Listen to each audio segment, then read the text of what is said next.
The film starts strong, at least in the sense that it starts so off-the-wall goofy that you can't help but kind of cheer for it.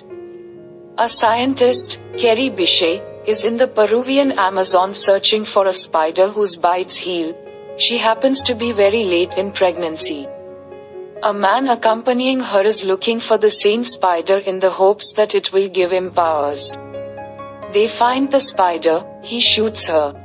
And she is grabbed by a tribe of spider people who are all dressed in what can only be described as spiderweb loincloths, and they swing her back to a cave like so many spider Tarzans, where they try to save her by letting one of the spiders, which gave them their powers and has healing properties, bite her.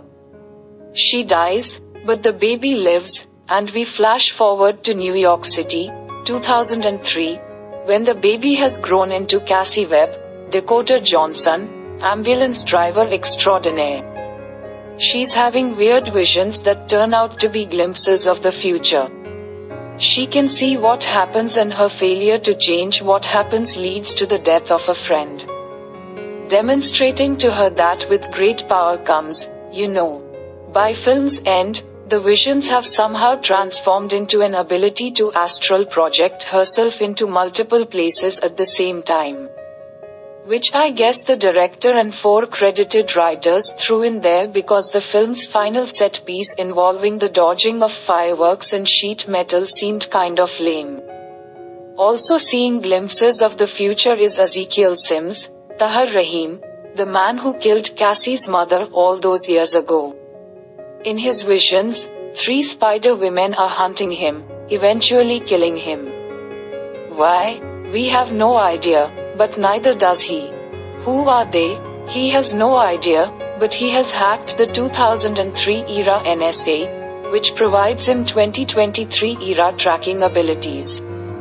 And he has aged down his artistic renderings of his visions, which have allowed the NSA program to track them. Don't ask questions, just roll with it. But ask questions we must. Because here we see the second key factor for any serviceable comic book movie. The villain must have a motivation we understand. And I have no idea what Ezekiel's motivation in this movie is at all. At any point, other than, I don't want these spider ladies to kill me. Which, fair enough, but why do they want to kill him?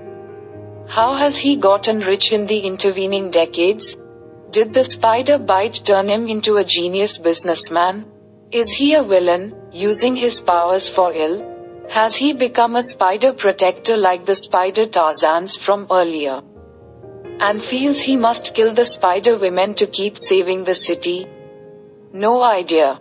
We have no sense of him or his life outside of the very narrow role he plays in connecting Cassie with the teen girls who will grow to be the spider women.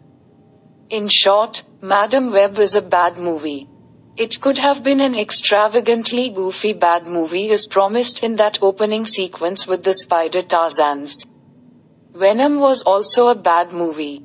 But at least it had the saving grace of Tom Hardy arguing with himself in 2 different voices like an intoxicated derelict suffering a psychotic break. Instead, it devolves into the same sort of dark, sloppy CGI mush, with action scenes stitched together in an editing room after the fact rather than composed thoughtfully beforehand. That we've seen a million times before. So it's bad and boring, in addition to making very little sense.